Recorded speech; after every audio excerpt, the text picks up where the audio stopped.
Well, hi everyone. Today I'm bringing you some one-sentence K-pop opinions, except these opinions are especially straightforward and will probably make someone press the dislike button. Well, I don't care. I'm still gonna speak my truth. I don't wanna offend any artist. However, there are some things that must be said and I'm gonna say them. You can choose to discard my opinions completely. You don't have to agree. Now, without wasting any more time, let the opinions begin.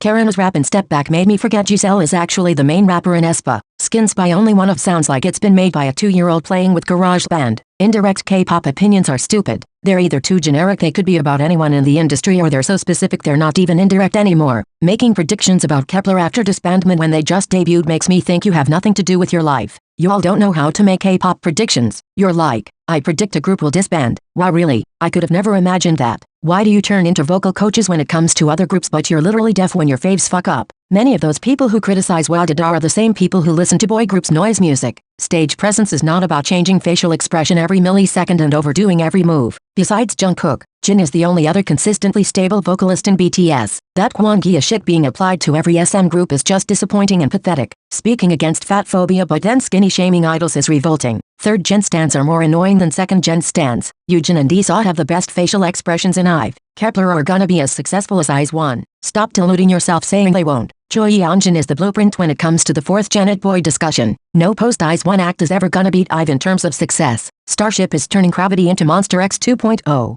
Some people would defend an idol even if they saw them murdering someone in front of their eyes. Some people would even defend Apex for dropping a song like Lockdown, and it's beyond my comprehension. Chaeyoung's facial expressions are more than fine for her to be center in a dance break. It just sounds to me like you only want to see your fave being center, as much as you don't want to hear it. Some LGBT idols have probably had a crush on one of their group mates. I don't give a fuck that you're an all-rounder if you're mediocre at everything.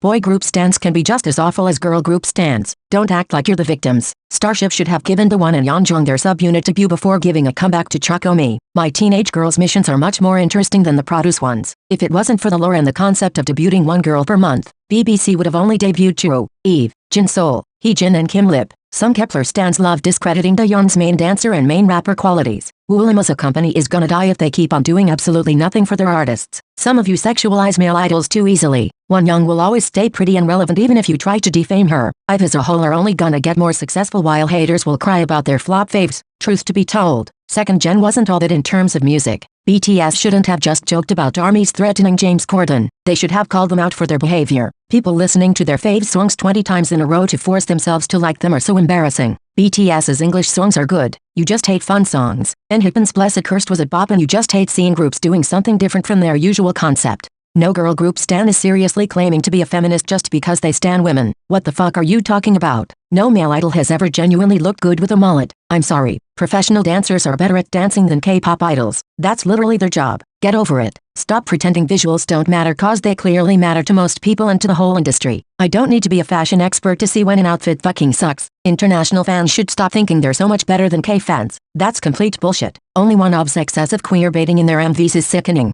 Mafia in the morning was and always will be Unizera. Stop trying to find a good company. They all care about money more than they care about their artists. Some of you only care about popularity and wouldn't hesitate dropping a group once their notoriety decreases. If you only judge a discography from the title tracks, then you have no right to speak. The camera work does all the work when it comes to Blackpink's underwhelming choreographies. Kepler stans are at war, behaving as if the survival show was still ongoing. If you're seriously this pressed about Leah's weak dancing skills, why don't you harass every other main vocal who doesn't excel at dancing like you're doing with her? Starship is not favoring Wonyoung and mistreating the other members. You're just overdramatic and shouldn't speak about things you don't know. And with this opinion we have reached the end of the video. Speaking of IVE, go watch my last video where I speak about Wonyoung's supposed favoritism in detail. Please, especially if you're one of those people who are convinced about the favoritism, go watch the video. Anyway, thank you for watching till the end. If you enjoyed, please like and subscribe for more content like this. Bye guys.